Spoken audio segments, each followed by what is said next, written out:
네, 반갑습니다. 성경 꿰뚫어 읽기 우리 화요성경 공부 오신 분들 주의 이름으로 축복합니다. 자, 드디어 마스크를 벗었습니다. 네, 야외에서지만 마스크를 벗고 산다는 게 어떤 건지 사실은 이제는 감이 안 잡힙니다. 오히려 나갈 때 마스크 맨날 챙겼던 기억이 있어서 아마 어제 여러분들이 그렇게 하셨을 것 같은데 오늘 이제 만끽하시면서 공기도 좀 마시고 또 자연과 하나 되는 또 그런 시간을 가지면 좋겠고요. 자, 저희가 이제 욥기를 들어갑니다. 욥기가 성문서 혹은 시가서라고 불리우는 5권의 첫 번째 권입니다. 욥기, 시편, 잠언, 전도서, 아가서. 이렇게 5개를 저희가 보통 시가서 혹은 성문서라고 부르죠.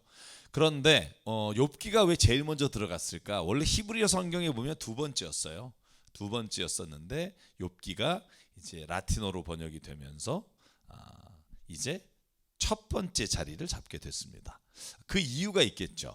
읽어보면 욥기가 왜 역사서와 시가서를 잇는 그 가장 첫 번째 문서가 됐는지, 성경이 됐는지를 저희가 좀 깨달아 갈 수 있을 것 같아요. 그래서 맨 마지막에 한번 정리를 해보고요. 욥기의 대략적인 서론을 좀 나누려고 합니다. 여러분, 워낙 욥기는요 잘 모르기 때문에 여러 가지 학설이 많아요.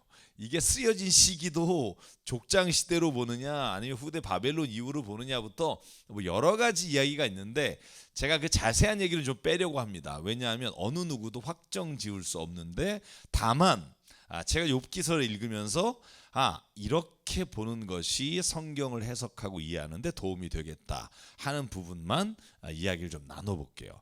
그게 뭐냐하면 욥기는 저는 이제 족장 시대라고 생각이 들어요. 왜냐하면 거기에 나오는 단위라든지 거기에 나오는 내용들을 보면 이 아브라함이나 족장 시대 때 자녀들과 함께 양을 치고 목축을 했던 이야기들이 아마 가장 이 시기를 이해하기 좋은 배경이다라는 생각을 합니다. 그래서 그 욥이 살았던 시대와 기록된 시대는 차이가 있겠지만 그러나 이 안에 나오는 내용들은 족장 시대의 아브라함과 비슷한 시기의 내용들을 담고 있다라고 하는 게 제가 이해한 욥기의 대략적인 시대라고 생각하고요. 그 다음에 제가 볼 건 욥기는요 2개로 나누어서 볼 수 있습니다. 그게 무슨 말이냐면 처음에 서론과 마지막에 결론 부분이 있죠. 42장.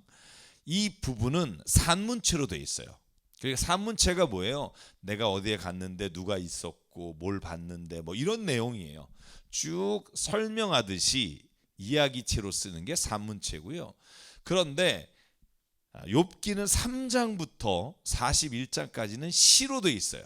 시는 뭐예요? 서술적인 형태로 쓴 게 아니라 우리가 뭐죠? 뭐 꽃, 김춘수의 꽃 그러면 내가 너의 이름을 부르기까지는 이렇게 뭔가 상징과 비유가 들어가 있고 이야기의 전개는 있지만 사실은 서술식으로 쓴 게 아니라 시적 언어로 표현한. 그래서 제가 히브리어 성경을 좀 봤더니 사실 우리가 히브리어 성경에 쭉 써 있는 걸 봐서는 시와 산문체를 구분하는 게 그냥 일반인으로서 쉽지 않은데 아마 히브리어를 전공하시는 분들이 볼 때 이게 확연하게 다르게 구분이 되는 것 같아요. 그래서 아마 읽을 때도 3장부터는 여러분이 읽을 때 욥이 자기의 생일을 저주하는 장이잖아요. 그 장부터 보면 시적인 언어의 느낌으로 아마 번역을 한 게 느껴지실 겁니다. 자, 그리고 욥기는요 인간의 고난에 대한 주제를 다루고 있다는 건 뭐 모두가 다 아실 겁니다. 그런데 이 고난에 대해서 심도 있게 다루고 있어요. 다시 말하면 고난이 뭐냐?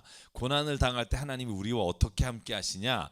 야, 고난을 당할 때 우리는 이렇게 살면 좋겠다. 여러분, 이렇게 고난에 대해서 예를 들면 바울이나 사도가 쓴 서신서에 말씀하는 것과는 다른 차원의 깊이를 가지고 고난을 다뤄요. 예를 들면 뭐 고난은 인내는 인대는 연단을 이렇게 고난에 대한 어떤 설명, 그래서 고난이 우리에게 유익이다 이런 식으로 만약에 우리가 편지를 쓴 서신서의 기록이 있다면 욥기는 차원이 달라요.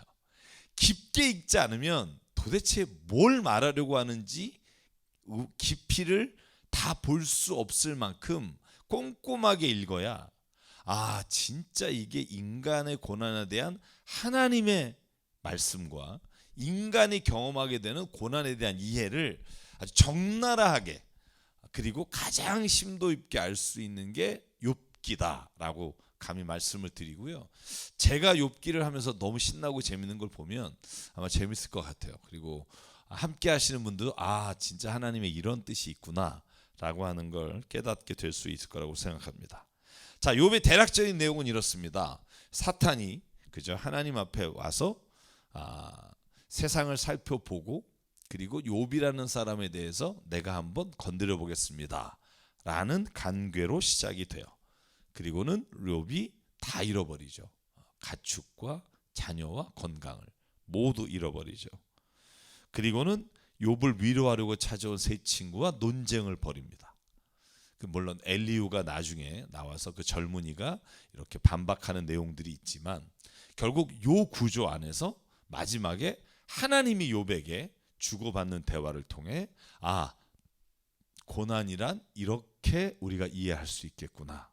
하나님의 뜻은 인간의 뜻과 이런 것들이 다르구나 하는 걸 아마 아시게 되고 파악하게 되실 거라고 생각합니다. 자, 그래서 세 친구를 그냥 요약만 할게요.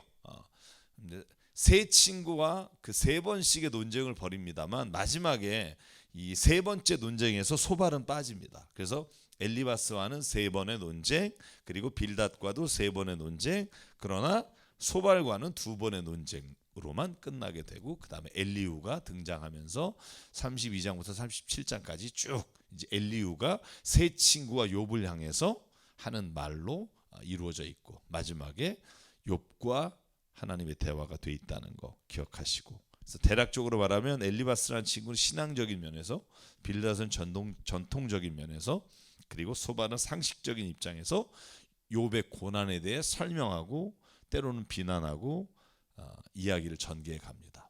그래서 그런 관점에서 조금씩은 차이가 날 때가 있지만 읽어보시면 욥이 훨씬 더 풍성하게 와 닿을 거라고 생각합니다.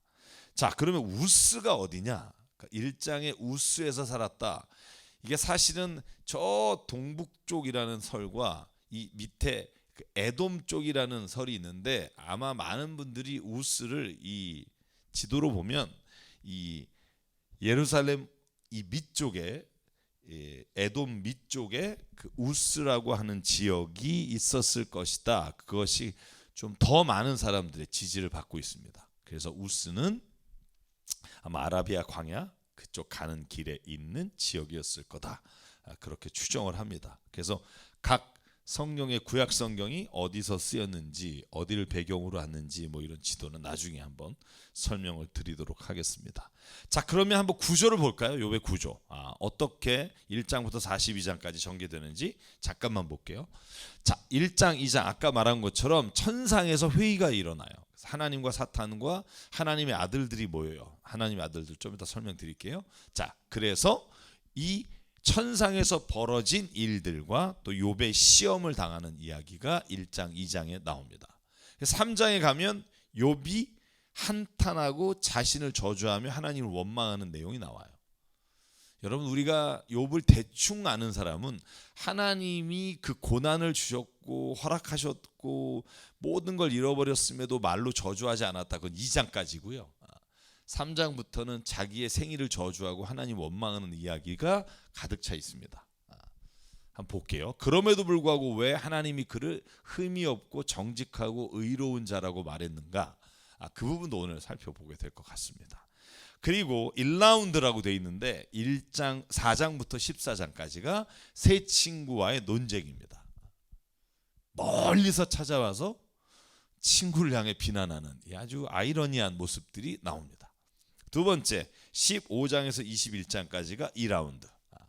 세 친구가 욥을 향해서 욥의 대답이 또 듣기 싫어서 거기에 대해서 또 비판하는 장면 나오고요. 22장에서 27장 3라운드예요. 여기서 소발은 빠집니다. 엘리바스와 빌닷이 욥의 말에 대해서 항의를 하고 거기에 대한 질문을 하죠. 그리고 28장은 지혜의 시가 나오고 29장에서 31장 최후 변론. 욥이 너희들 나에게 이렇게 고난에 대해서 말하는데 나는 이렇게 생각한다 라고 말하고, 그 다음에 엘리후라고 하는 사람이 갑자기 등장해요. 약간 난데없어요. 밑도 끝도 없어요. 그래서 거기에 가서 저희가 한번 살펴보고 32장부터 37장 욥만 비난하는 게 아니라 새 친구를 향해서도 너네도 어떻게 수준이 그러니? 그러면서 이 젊은이가 내가 감히 나이 많은 여러분에게 한 말씀 드리겠습니다 하면서 한 말씀이 아니라 아주 더럽게 오랫동안 비난을 해요. 그런데 그 다음에 여호와께서 등장하십니다. 그러니까 모든 논쟁을 다 듣고 계신 하나님이 마지막에 나타나셔서 욥과 이야기를 나눠요. 자, 그렇게 이루어져 있고 마지막 42장에 보면 욥이 그 이후에 어떻게 되었더라. 우리가 듣고 싶은 장이죠. 욥이 더 복을 받았더라. 더 예전보다 좋아졌더라. 근데 욥의 결론은 42장에 있지 않고요. 저는 이 모든 과정이 욥이 말하려고 하는 본래의 취지가 그 안에 있다고 봅니다. 그래서 욥을 이제 오늘부터 읽어 가실 때 이런 기준으로 읽었으면 좋겠어요. 내 생각과 내 뜻이 아니라 하나님이 인간을 바라보시는 관점, 그리고 인간을 향해서 고통이라는 문제, 고난이라는 문제를 하나님은 어떤 시선으로 보고 있을까? 내가 바라보는 나의 고통이 아니라 하나님이 보시는 시선을 가지고 한번 보면 아마 욥을 이해하시기가 훨씬 더 쉬워질 거다라는 생각을 해봐요. 자, 그래서 이제 욥을 시작하도록 하겠습니다. 1장으로 가보죠. 자, 1장에 보면 우스라는 곳에 욥이 살고 있었습니다. 그는 흠이 없고 정직하고 하나님을 경외하고 악을 멀리하는 사람이었다. 여러분, 이런 칭찬받은 사람이 성경에 몇 명 없어요. 기억나시는 분 누구 있죠? 에녹겠죠, 그죠? 노아, 그죠? 그다음 하나님 마음에 합한 자 다윗, 그 정도인데, 이건 아주 패키지로 있어요.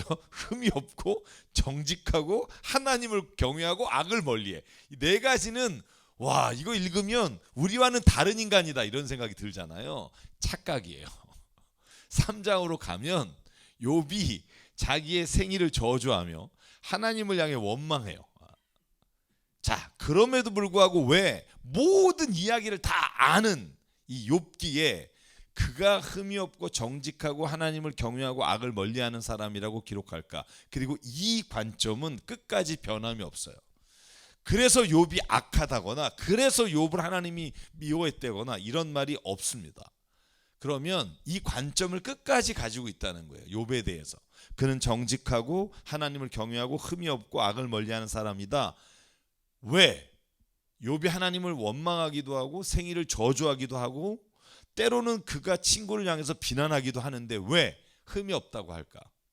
자, 이 관점을 한번 기억하시면서 성경 읽어볼게요.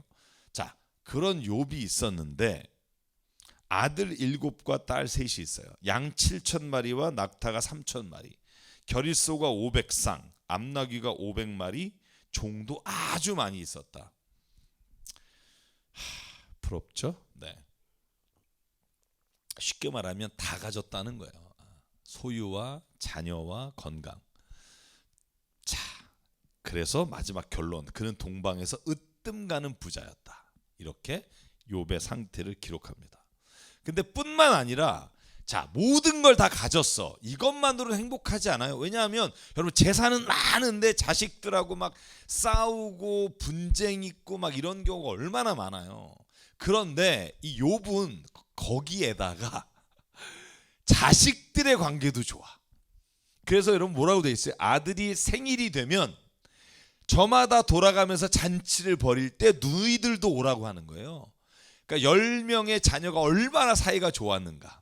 잔치를 벌이고 그때마다 초대해서 그것도 생일마다. 여러분 10명이요 1년 동안 생일하면 매달 생일했다는 얘기거든요. 왜냐면 부모님도 넣으면 12명이에요. 그런데 거기까지만이 끝이 아니에요. 그러니까 온 가족이 화목하고 소유가 많고 막 얼마나 부러워. 근데 그것뿐만 아니라 오늘 5절에 보면 하나님과의 관계도 너무 좋았다는 거예요. 자, 잔치가 끝났죠. 그랬으면 기쁨으로 집에 돌아갔다가 아니에요. 욥은 의일의 아침에 일어나서 자식들을 생각하면서 그들이 혹시라도 잘못된 일을 했을까, 죄를 졌을까, 그걸 걱정하고 생각하면서 자식의 수대로 번제를 드려요. 하나님과의 관계에 있어서 잔치를 벌일 때마다, 좋을 때마다 혹시 하나님을 잊어버릴까 봐, 그 혹시 하나님의 뜻에 맞지 않는 일을 했을까 봐 번제를 드렸어요. 자, 여기 단어가 좀 주목해요. 하나님을 혹시라도 내가 알지 못하는 사이에 저주하고 죄를 저질렀을까 봐 번제를 드렸어요. 자, 이걸 보면 뭘 할 수 있어요? 나중에 욥이 뭐예요? 자기도 모르게 하나님을 저주하고 죄를 지어요. 여러분 이거 잘 보셔야 됩니다. 이거 세상에 안 읽으면 잘 몰라요. 그래서 번제를 드려요. 이게 중요해요. 하나님이 욥을 의롭게 보시는 게 죄를 안 졌거나 욥이 저주하는 말을 하지 않았기 때문이 아니라는 거예요. 혹시라도 내가 나도 모르는 사이에 하나님을 저주하거나 아니면 죄를 졌을까봐 번제를 드렸고, 그 말이 뭐예요? 혹시 내가 실수로 하나님을 저주하거나 죄를 졌어도 하나님 앞에 서는 일을 멈추지 않았다는 거예요. 하나님 앞에서 내가 다시 회개하는 능력을 가지고 있었다는 거예요. 그게 하나님이 보시는 의로움이에요. 여러분 기억하십시오. 그래서 우리가, 제가 중간에도 말하겠지만, 착각하는 게 뭐냐면 욥이나 노아나 에녹은 우리와 같은 사람이 아니야. 그는 차원이 달라. 천만의 말씀. 그들도 하나님 앞에 똑같이 실수하고 죄를 저지른 사람이에요. 그래서 여러분 위인전을 제가 읽지 말라고 가끔 말해요, 저희 딸한테. 왜냐하면 위인전은요 다른 사람을 읽게 돼요. 원래 이순신을 읽지 않고 의인화된 이순신을 읽어요. 그러다 보면 착각을 하게 돼요. 여러분 제가 깜짝 놀란 게, 미국에 제가 공부하러 간 이유 중에 하나가 보스턴 대학에 마틴 루터 킹 목사님이 재단을 세워서 그 마틴 루터 킹 석좌 교수가 있어요. 그 교수님 밑에 공부하러 가려고 했어요. 근데 제가 가는 해 돌아가셨어요. 그래서 가서 급하게 다른 분에게 제가 리리전 사이언스 파트라고 생각지도 않은 공부를 하게 됐는데, 어쨌든 그래서 그 학교를 갔는데요. 제가 가장 실망한 게 뭔지 아냐면 마틴 루터 킹 목사님의 실제 모습을 알게 된 거였어요. 제가 여기서 뭐 여러분 실망할까 봐 다 얘기를 안 하겠습니다만, 내가 알고 있던 사람은 밖으로 보이는 사람이었고, 그의 일상생활 아니면 그의 모든 도덕적인 생활이 무너졌던 것들을 보게 되면서 힘들었어요, 저는. 그러면서 깨달은 게 있어요. 모든 인간은 하나님 앞에 죄인이다. 이걸 잊어버리게 돼요. 위인전을 읽잖아요. 아브라함에 대해서 읽거나 이러면 우리는 이렇게 위인화시켜요. 절대 그렇지 않아요. 욥도 우리와 똑같은 사람이에요. 이걸 잊지 마세요. 욥은 굉장한 사람. 이러는 순간 우리는 성경의 인물과 다른 인물이라고 생각해요. 아니에요. 그가 하나님을 향해 나중에 저주하고 원망하는 일들이 일어나는 걸 보면 깨달게 됩니다. 자, 이런 욥이 있었어요. 이게 1장의 처음에 설명이에요. 그런데 이 욥을 보고 어떤 일이 일어나느냐? 하루는 천상에서 하나님이 계신 그곳에서 하나님의 아들들과 사탄과 하나님이 모였어요. 자, 하나님의 아들들은 뭘까요? 여러분 뭐라고 생각하세요? 하나님의 아들들. 왜 이런 말 많이 나오잖아요. 그죠? 창세기에도 하나님의 아들들, 사람의 딸들이 뭐 결혼했다. 그런데 이건 두 가지로 설명이 가능해요. 뭐 복잡한 이야기가 많지만, 첫째는 천사들을 말해요. 여기서는 천사라고 이해하는 게 가장 좋아요. 그런데 여러분 우리가 하나님의 자녀로서 하나님의 아들이다라고 불리움을 받았잖아요. 그래서 우리가 나중에 신약 성경이나 성경의 번역을 보면, 해석을 보면 우리도 하나님의 자녀이고 하나님의 아들들이다라고 하는 표현들이 있어요. 너는 내 아들이다. 이거 누구한테 말해요? 이사야에게 주신 말씀이에요. 너는 내 아들이다. 그렇죠? 시편 너는 내 아들이다.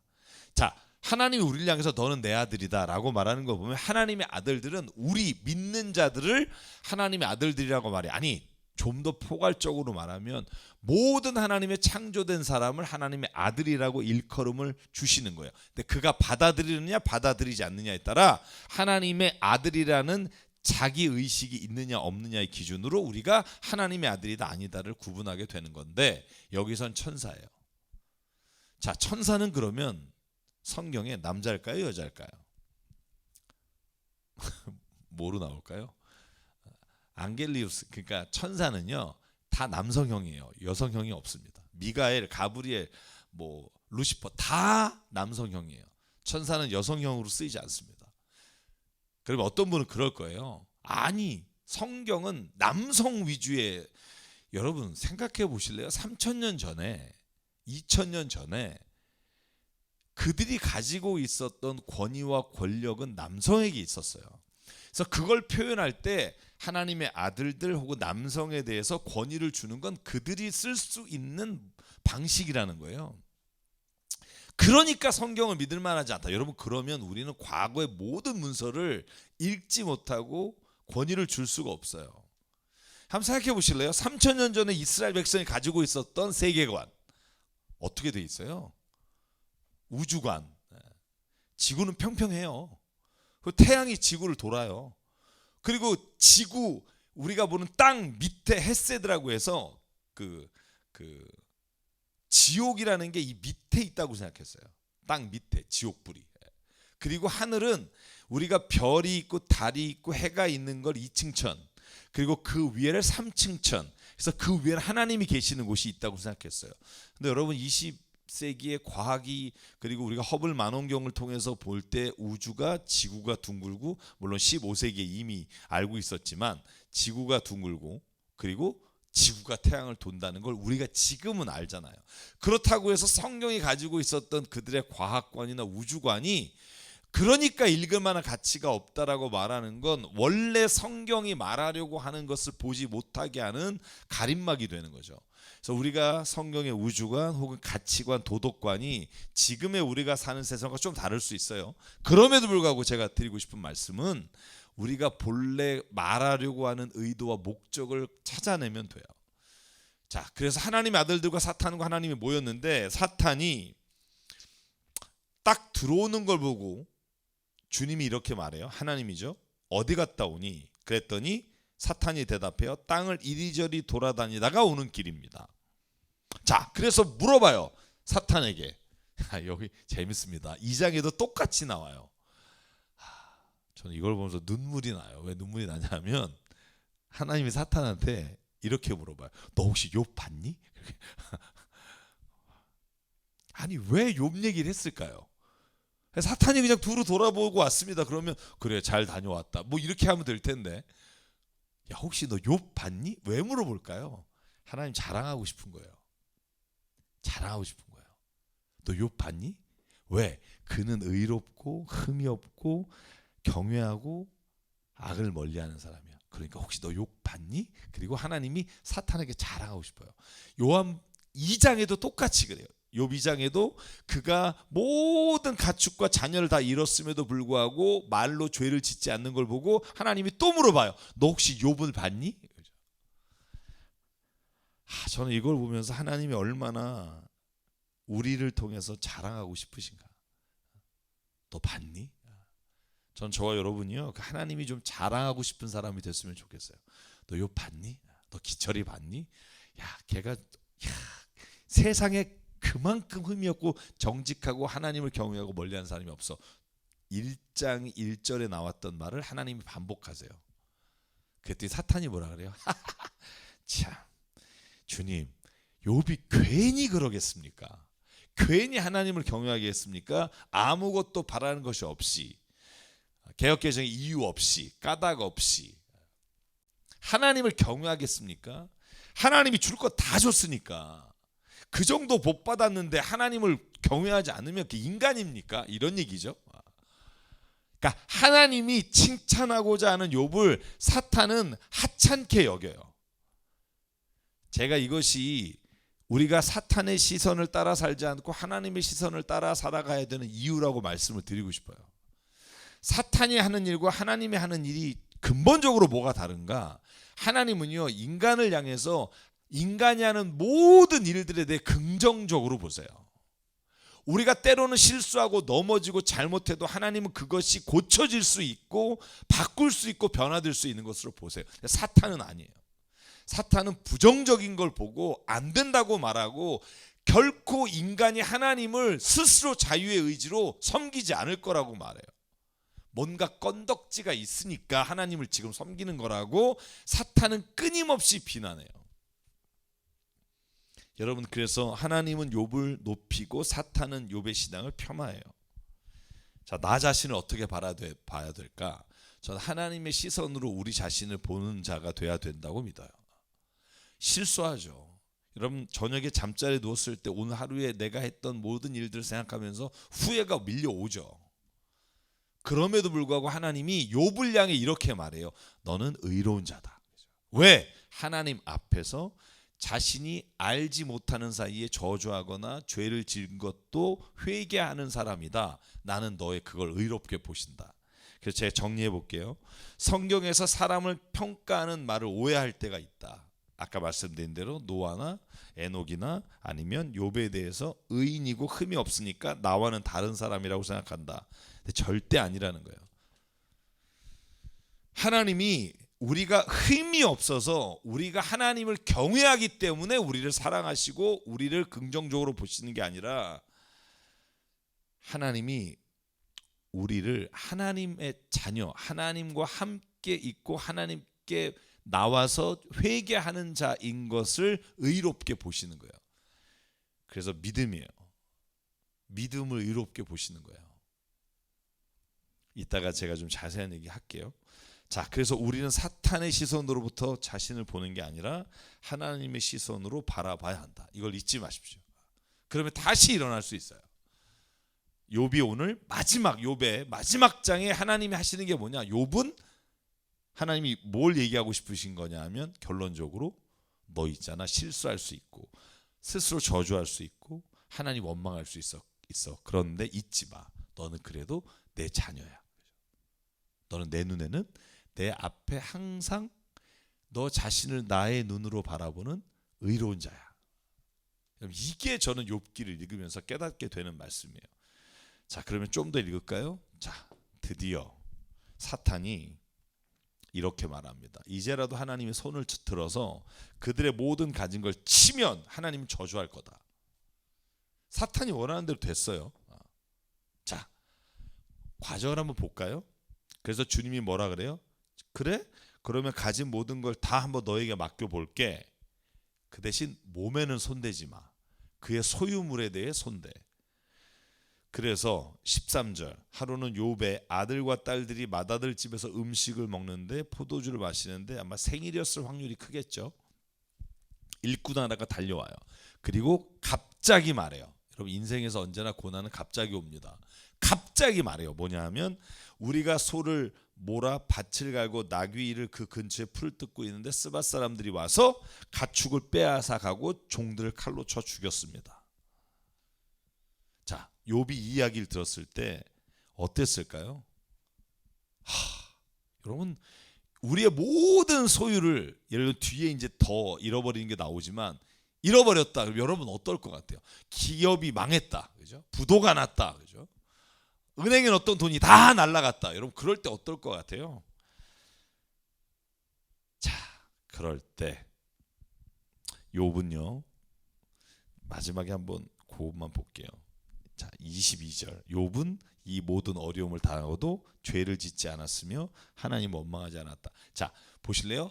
끊임없이 나오는 두 가지의 단어가 있어요. 하나님 원망하거나 저주하는 거, 하나님 앞에 죄를 짓는 거예요. 이 두 가지를 안 했다는 거예요. 욥이 언제까지? 나중에 볼까요? 모든 것을 잃었을 때까지예요. 자, 아무도 말하지 않는 걸 제가 오늘 여러분에게 말할 거예요. 자, 보시죠. 한 번만 조금만 더 볼게요. 자, 모든 걸 치면 주님을 저주할 겁니다. 근데 안 해요. 2장 마지막까지. 자, 그래서 모든 걸 하나하나씩 치기 시작해요. 그리고는 소와 나귀를 다 잃어버린 다음에 그 다음에 또 목동이 달려와요. 하늘에서 하나님의 불이 떨어져서, 여러분 이거 잘 보실래요? 하늘에서 그냥 불 떨어진 게 아니라 하나님을 원망하게 하려고 하나님이 불을 내리셨다 그래요. 여러분, 이 단어 하나하나에 주목해 보십시오. 자, 그러면 욥이 들으면서 어떤 생각이에요? 하나님이 나한테 왜 이래? 이런 생각이 들지 않겠어요? 하나님의 불이 내렸다는 거예요. 그래서 어떻게 돼요? 양떼와 못동들이 다 불살라졌어요. 자, 그 말을 하고 있기가 무섭게 또 달려와서 뭐라 그래요? 갈대아 사람들의 세 무리가 낙타에게 달려들어 낙타를 뺏어가고 종들을 죽였습니다. 그 얘기가 끝나기가 무섭게 또 누가 달려와요? 종이 달려와서 18절 이렇게 말해요. 주인 어르신의 아드님과 딸이 광야에서 강풍이 불어서 집이 무너져 내리고 그리고 모두 죽었습니다. 야, 이거요. 여러분 이런 말 있잖아요. 그 고난은 한꺼번에 와요. 하나씩 띄엄띄엄 오는 게 아니라 올 때 확 온다는 거죠. 이 욥을 보면 그래요. 막 끝나기도 전에 그죠? 계속해서 밀려와요. 저 혼자 살아남아서 주인 어른께 이 소식을 전합니다. 자, 욥에게 하나님을 믿는다는 게 무슨 의미일까? 모든 것을 잃어버려도 하나님을 믿습니다. 여러분 이 신앙 고백을 하는 게 어떤 의미가 있을까요? 한번 생각해 보실래요? 여러분이 만약에 다 잃었어요. 자식까지. 하나님 왜 믿어야 돼요? 여러분 이런 생각 들지 않겠어요? 아니 하나님 왜 믿어야 되는데? 아니 하나님이 나에게 이 모든 것들을 주신 분이라고 감사와 고백으로 살았는데 다 걷어갔어. 내가 하나님 왜 믿어야 되는지를 나한테 좀 설명해 볼래요? 나 이렇게 얘기할 것 같아요. 여러분 이때 우리가 하나님을 믿는다는 게 뭘까요? 제가 요 앞에 기록한 게 있어요. 우리는 잘 보면 하나님을 믿는 게 아니라 하나님의 주신 걸 믿어요. 그래서 주신 게 사라지면 하나님을 믿을 필요가 없다고 생각해요. 욥기는요. 이 우리의 생각을 하나님의 생각으로 바꾸는 게 욥기예요. 아무것도 없을 때, 다시 말하면 광야에 섰을 때 내가 왜 하나님을 믿어야 되는가? 이 질문을 우리에게 던지고 있어요. 왜 믿어야 될까요? 자, 그 이야기를 아마 42장까지 전개해 갈 텐데 한번 조금 살펴보죠. 하나님이 이제 오늘 20절에 보면 욥의 모습을 바라봐요. 슬퍼요. 겉옷을 찢어요. 머리를 밀어요. 왜 머리를 밀어요? 온 몸에, 그죠? 이제 앞으로 생길 어려움들이 닥치겠지만 자기 자신이 더 이상 아무 의미가 없는 거예요. 여러분 머리를 자른다는 게 이게 보통 일이 아니거든요. 이스라엘 사람들에게 완전 절망인 거죠. 더 이상 누구에게 보이고 싶지도 않은 거예요. 자기를. 머리를 땅에 대고 이렇게 말해요. 모태에서 빈손으로 태어났는데 죽을 때 빈손으로 돌아가는 거 당연합니다. 하나님. 와, 이 믿음도 대단하죠. 주신 분도 주님이시오 가져가신 분도 주님이시니 주님의 이름을 찬양합니다. 이걸 보면서 그 생각은 해요. 욥은 진짜 나의 신앙과 좀 다르다. 근데 전 죄송해요. 3장에 가면 오히려 제가 위로를 얻어요. 욥도 하나님은 저주하고 원망하네. 뭐 이런 거 있잖아요. 나와 똑같은 인간이네. 뭐 이런 생각이 들어요. 자, 이렇게 욥은 어려움을 당하면서 죄를 짓지 않았고 하나님 원망하지 않았다. 자, 이걸 보면서 제가 한번 정리해 볼게요. 1장 마지막에 욥이 죄를 짓지 않았다고 말해요. 그런데 이 뒤에 3장까지 42장까지 다 아는 우리는 욥이 하나님을 원망하지 않았다는 거에 동의할 수 없어요. 그리고 하나님이 주신 자기를 저주했다고 하는 걸 보면 저주하지 않았다는 것도 동의할 수 없어요. 그런데도 왜 하나님을 그 의롭게 보셨을까 하는 거예요. 왜냐하면 잘 보실래요? 사탄이 하려고 했던 건 욥에게 고통을 주는 게 목적이 아니에요. 그리고 하나님을 원망하지 못하게 하는 게 목적이 아니에요. 여러분 잘 보십시오. 여기도 좀 주의 깊게 들으셔야 돼요. 사탄이 욥에게 고난을 줬어요. 자식까지 다 뺏어갔어요. 가축도 잃었어요. 근데 그 목적이 하나님을 원망하게 하려고 하는 게 아니라니까요. 저주하지 못하게 하려고 하는 게 아니라니까요. 죄를 못 짓게 하려고 하는 게 아니라니까요. 죄를 짓죠. 고통이 오는데 왜 원망 안 하겠어요? 모든 사람이 다 해요. 근데 사탄의 계획은 뭐냐 하면 원망하는 데 있지 않고 하나님을 그래서 버리기를 원했어요. 단절시키는 게 목적이었다고요. 여러분 이걸 잊지 마십시오. 하나님과 단절되는 것과 하나님 원망하는 게 달라요.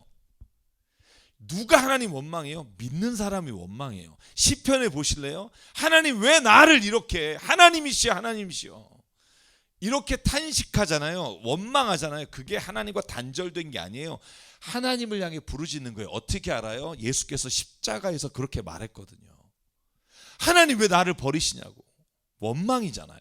근데 그 원망은요, 아직도 하나님과 단절되지 않은 사람이 할 수 있는 은혜예요. 사탄은 실패한 거예요. 왜? 하나님과 단절시키고 하나님을 향해서 아예 아무런 고백도 할 수 없게 만들려고 했는데, 욥은요 오히려 하나님 앞에 나가서 하나님 앞에 탄식해요. 그게 의로움이에요. 믿음이 있는 자예요. 만약에 믿음이 아니라 행위로 의롭게 된다 그러면 하나님이 욥은 의로운데 흠이 없는데 이렇게 말할 수가 없어요. 그런데 우리가 행위가 아니라 믿음으로 의롭다라고 하는 말씀이 적용되면 하나님의 말씀이 맞아요. 그가 때로는 흠이 있고 때로는 저주하고 원망을 하더라도 하나님과 끊어지지 않고 그 관계 안에 있기 때문에 욥은요 마지막까지 하나님께서 흠이 없고 정직하고 하나님을 경외하고 죄를 짓지 않았다는 게 하나님 앞에 의롭다는 말이 맞다는 거예요. 자, 기억하십시오. 우리가 진짜 두려워야 되는 건 때로는 하나님 원망하는 게 아니에요. 내가 죄 지은 게 아니에요. 그건 회개하는 자에게는 다시 은혜를 주세요. 근데 정말 문제는 하나님과 떨어지는 거예요. 단절되는 거예요. 세상에서 잘 사는 것 같지만 하나님이 없는 거예요. 그게 진짜 사탄이 우리를 혹은 욥을 통해서 깨닫게 하는 거예요. 그가 원하는 거예요. 여러분, 그 사탄이 원하는 일에 우리가 동조하지 않기를 바라요. 저는 그래서 욥기가 너무 은혜가 되는 거예요. 그렇구나. 여러분, 1장까지 이렇게 딱 단락을 지고 끝나는 게 아니라, 자, 그때 다시 사탄이 하나님 앞에 나타나요. 어디 갔다 왔니? 하나님이 또 물어요. 사탄이 말해요. 땅을 또 돌아다니다 왔습니다. 그랬더니 3절 하나님이 또 사탄한테 말해요. 야, 너 혹시 욥 봤니? 여러분, 얼마나 자랑하고 싶었을까? 왜요? 아까 나오잖아요. 1장 마지막에. 그래도 하나님 앞에 저주하지 않고 죄를 짓지 않았어요. 자, 그랬더니 사탄이 뭐라 그래요? 주님께 사탄이 4절에 말합니다. 가죽은 가죽으로 대신할 수 없습니다. 이 말은 아직 고통이 몸에까지 안 왔으니까, 질병이 오면 하나님 원망할 겁니다. 소유야 그가 직접적인 게 아니고 마음만 아픈 거죠. 근데 몸이 만약에 가죽이 상함을 입거나 병을 얻게 되면, 생명을 지키는 일을 잃게 되면, 그러면 아마 하나님을 원망하고 저주할 겁니다. 그래서 5절 그의 뼈와 살을 치시면, 다시 말하면 그에게 질병을 주시면 당장 주님 앞에서 주님을 저주할 겁니다. 자, 보실래요? 제가 아까 말한 거 정리해 볼게요. 하나님은 사탄에게 욥을 자랑하고 싶으세요. 고난이 닥쳐와도 하나님을 욕하지 않는 욥을 자랑하고 싶어 하세요. 그래서 저는 제가 아까 말씀드린 대로 우리가 그 하나님의 자랑이 되기를 바라요. 그런데 욥은 결국 원망을 하죠. 그럼에도 불구하고 하나님은 그걸로 책망하지 않으셔요. 자녀이기 때문에. 돌아오면 하나님은 그 원망했던 것과 저주했던 것들이 아무 문제가 되지 않아요. 여러분, 만약에 자녀가요, 아빠 나 이거 대학에 가야 돼, 혹은 이런 걸 해야 돼, 좀 사업 자금 좀 주세요, 학비 좀 내주세요, 나 이것 좀 도와주세요 할 때 내가 못 도와줬다고 칩시다. 그래서 뭐 다른 부모들은 다 하는데 우리 부모는 왜 이러냐고 만약에 이렇게 저주하고 원망했어요. 자, 그걸 들었을 때 이놈의 새끼 어디서 못 배운 놈, 내가 너한테 해준 게 얼마인데 너 다 갚어, 뭐 이런 부모가 있을까요? 미안하죠. 인간의 육신의 부모도 미안해요. 근데 그 자녀에게 바라는 게 있다면, 내가 진짜 미안하지만 그 자녀가 저주하고 원망하고 부모를 떠나지 않고 그 부모와 함께 있는 것만으로도 행복해요. 진짜 부모라면. 인간적으로도 그래요. 근데 하나님이요, 우리에게 원하는 게 뭘까요? 때로는 하나님 왜 나에게 이런 걸 주시지 않냐라고 원망할 수 있어요. 그런데 그 하나님의 곁을 떠나지 않는 자녀를 하나님은 그의 마음 속에 늘 사랑과 축복의 마음으로 함께 하신다는 거죠. 여러분, 그래서 하나님은 우리를 자녀로 보시기 때문에 사탄의 시각과는 다르다는 거예요. 잊지 마십시오. 자, 오늘 3장까지 하려고 했는데 2장밖에 못 하겠는데 3장이 재밌는데. 자, 2장. 그래서 6절에 보면 주님이 사탄에게 말해요. 자, 그러면 네가 그의 몸을 다 네가 하고 싶은 대로 해. 근데 죽이진 마. 생명은 건들지 마. 그리고 사탄이 주님 앞에 물러나서 욥을 쳐서 발바닥부터 정수리까지, 그러니까 온 몸이 악성 종기가 새서 기왓장으로 잿더미에서 긁어요. 아내가 그에게 말해요. 이래도 당신은 여전히 신실함을 지킬 겁니까? 차라리 하나님을 저주하고 죽어버려라. 자, 그리고 떠나요. 그런데 욥은 똑같이 말해요. 아까 자녀들 다 걷어갔을 때 한 말하고 똑같죠. 당신까지도 왜 어리석은 여자처럼 말합니까? 우리가 누리는 복도 하나님께로부터 받았는데 재앙이라고 해서 못 받겠소. 이렇게 하여 욥은 이 모든 어려움을 당하고도 뭘로 하지 않았다? 말로 죄를 짓지 않았다예요. 대단하죠. 저는 욥이라는 사람이 굉장히 인간적으로서 신앙이 굉장히 돈독한 분이에요. 인정. 자, 이 아내는 뭘까요? 저는 여러분, 아내가 저주하고 죽어라 이렇게 말을 해요. 근데 여러분 그거 아세요? 신앙생활하다 보면 오히려 신앙인 가운데 같이 함께 신앙생활하는 사람 가운데 이런 말을 하는 사람이 있어요. 그게 너무 안타깝죠.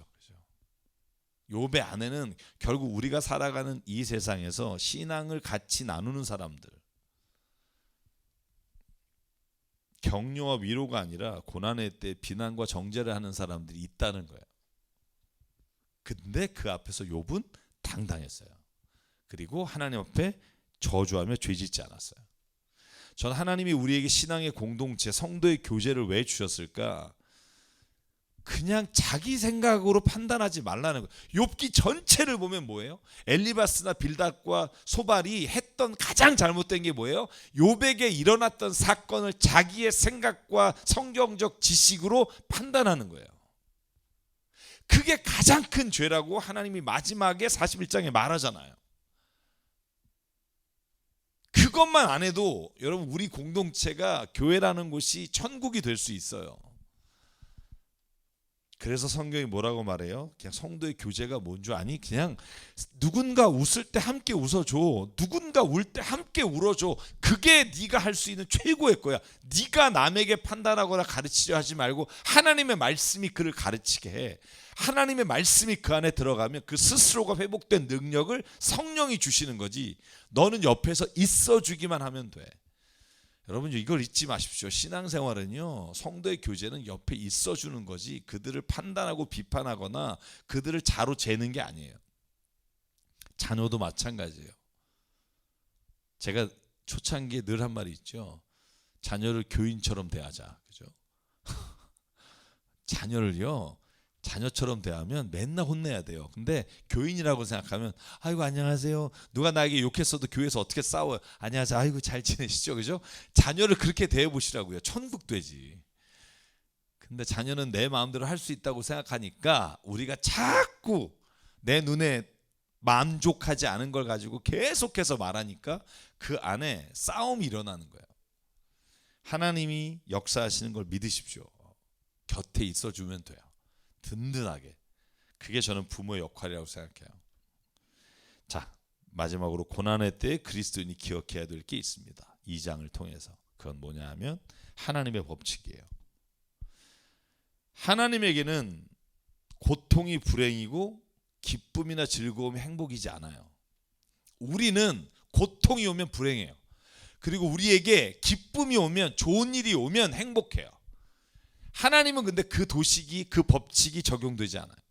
하나님에게 행복이란 우리가 인간이 죄짓지 않는 거예요. 우리가 기쁘고 좋은 일이 있는 거 좋아하시죠, 하나님이. 그러나 근본적으로 하나님이 정말 우리를 행복하다, 우리가 진짜 행복하다라고 느끼기를 원하시는 건 진리 안에 있을 때예요. 하나님은 죄가 불행이고 진리가 행복이에요. 하나님에겐. 우리에게는 고통이 불행이고 기쁨이 행복이에요. 이 차이를 점점 하나님의 시선과 하나님의 가치관으로 옮기는 게 신앙의 훈련이고 연단이라고요.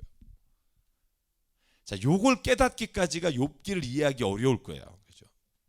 그게 무슨 말입니까? 아니, 내가 힘든데, 하나님이 지금 나에게 이 고난을 줬는데 내가 무슨 어떻게 행복하다고 말해요? 근데 하나님은 뭐라고 말해요? 네가 그 상황 가운데도 죄를 짓지 않았으면 너는 진짜 행복한 자다. 그죠? 여러분, 너는 행복한 자다라고 모세에게 말할 때 뭐예요? 너 하나님의 말씀을 지키는 게 행복한 자다예요. 성경의 관점이에요. 솔직히 나도 이렇게 말하면서요, 이거 받아들이기 쉽지 않아요. 내가 좋은 게 행복한 거고 소유가 많아지는 게 기쁜 일이고 그게 행복이죠. 그런데 하나님은 우리에게 요구하시죠. 불의를 통해 얻은 재물로 너희가 행복하다고 말하지 마라. 너희가 악한 일을 행함으로 인해 얻는 기쁨을 행복하다고 말하지 마라. 진짜 복은 하나님 안에서 진리 안에 있을 때다. 요한복음 8장 32절, 진리를 알지니 진리가 너희를 자유케 할 거다. 죄가 없는 상태가 되는 거.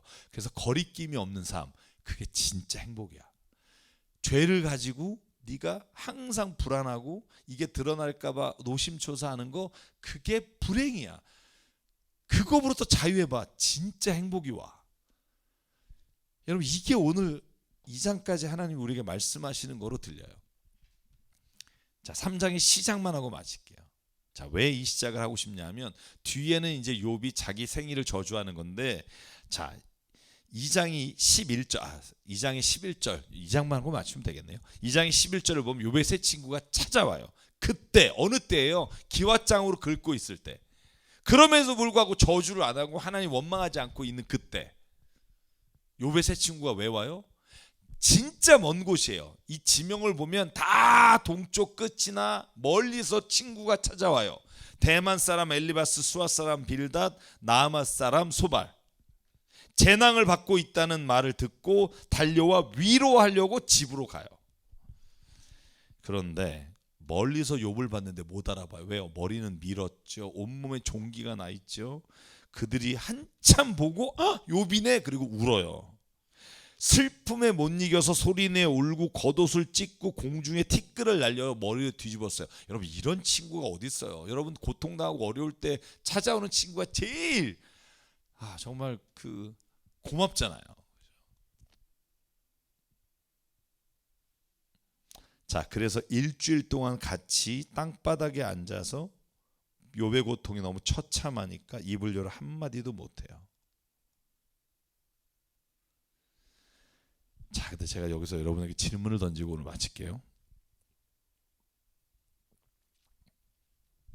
재밌는 거 3장 1절에 보면, 근데 욥이 그때 입을 열어 생일을 저주해요. 자, 보실래요? 우리 뒤에 가면 8, 9, 10, 11절에 가면 하나님을 원망해요. 자, 20절에 볼까요? 어찌하여 하나님은 고통당하는 자를 태어나게 하시고, 이렇게 원망해요. 자, 시점이 언제인가요? 시점. 요것만 하고 마실게요. 시점. 욥이 하나님을 저주하고 자기 생일을 저주하고 원망했던 시점이 언제예요? 친구들이 왔을 때예요. 그러니까 어느 주석도 이 부분을 좀 깊게 안 보던데, 저는 갑자기 이제 제가 욥을 읽으면서 그렇게 자기 온몸에 종기가 생겼고 악성 종양으로 죽어가는데도 입을 열어 저주하지 않았는데, 새 친구가 찾아오는 시점에 저주와 원망이 터져요. 저는 이게 때로는 신앙의 길을 걸어가는 사람들이 모여서 하는 실수라고 생각해요. 그런 일들을 참 많이 봐요. 성도의 교제, 성경 말씀을 나눈다고 모여서 모임을 하면서 하는 일이 뭐냐 하면 하나님을 자꾸 자신의 기준으로 재요. 야, 내가 저번에 이래봤는데 이렇게 해야 되라고 자기 경험을 나누면서, 그러면서 뭘 느끼게 하냐면 패배감을 느끼게 해요. 너는 그렇게 됐니? 제가 이제 약간 예를 들어 볼게요. 어머머, 너 딸이 네 아들이 이번에 대학이 안 됐구나. 어머, 아유 우리는 하나님 축복하셔서 작년에 다 대학 갔는데, 아유 하버드라고 아니? 뭐 이런 거 있잖아요. 뭐 서울대 혹시 들어봤니? 뭐 이런 거죠. 여러분, 왜 욥이 그렇게 신실하던 욥이 저주와 원망이 터져 나왔을까? 저는 뒤에 그 엘리바스와 빌닷과 소발과의 대화를 보면 느껴지는 게 있어요. 여러분도 아마 느끼게 될 거예요. 야, 하나님은 복을 아무한테 주는 게 아니야. 너가 이런 거 보니까 뭔가 잘못한 게 있는데, 여러분, 이런 대화들이 이 욥에게 들려질 때 받게 되는 그 엄청난 자괴감, 절망감, 여러분 이런 것들이 욥으로 하여금 자기를 저주하고 하나님 원망하게 만들었다는 생각이 드는 거예요. 뭐 여러분이 동의하든지 안 하든지 제가 성경을 읽으면서 왜 갑자기 입을 열어 자기의 생일을 저주하게 됐을까? 여러분, 그래서 때로는 성도의 교제가 불평과 정죄가 되는 경우가 많아요. 아니, 그렇게는 안 하는데 내가 가지고 있는 자랑이 상대방으로 하여금 하나님이 주시는 그 은혜를 불평으로 바꾸게 하는 일이 일어나는 경우가 있어요. 제가 이제 3장을 들어가서 욥의 저주와 또 친구들과의 대화를 들어가기 전에 오늘 이 말씀으로 마칠게요. 저와 여러분들의 입에서 누군가 생명을 살리는 말, 그리고 하나님이 자녀를 보는 긍정하는 말이 살아나기를 주의 이름으로 축복합니다. 그게 자녀든 교회 공동체든. 안 그러면 다 같이 죽어요. 하나님을 향해 절대로 정말 찬양하며 자식이 죽었을 때도 찬양하더라, 이 말을 가졌던 욥에게 갑자기 저주와 원망이 생긴 거, 여러분 주변에 있는 신앙 공동체와 신앙인이 오히려 그를 무너뜨리게 되는 거예요. 그걸 좀 기억하시면 지나친 자랑과 지나친 간증이 때로는 누군가에게 이러한 자괴감을 줄 수도 있다는 걸 깨닫게 되면 좀 우리의 삶이, 우리의 언어가 좀 달라지지 않을까, 그런 생각을 하면서 이제 다음 주에 우리 욥기 3장을 들어갈 텐데 좀 꼼꼼히 읽으셔서 첫 번째 12장까지의 일단락을 뭐 저희가 끝까지 못 갈 수도 있지만 함께 나누는 은혜가 있길 바랍니다. 주님의 이름으로 축복합니다. 자, 이제 욥기와 함께 우리가 하나님 말씀을 깊게 묵상하는 시간 되길 바라고요. 오늘도 주님과 동행하시고 한 주간 행복하십시오. 샬롬.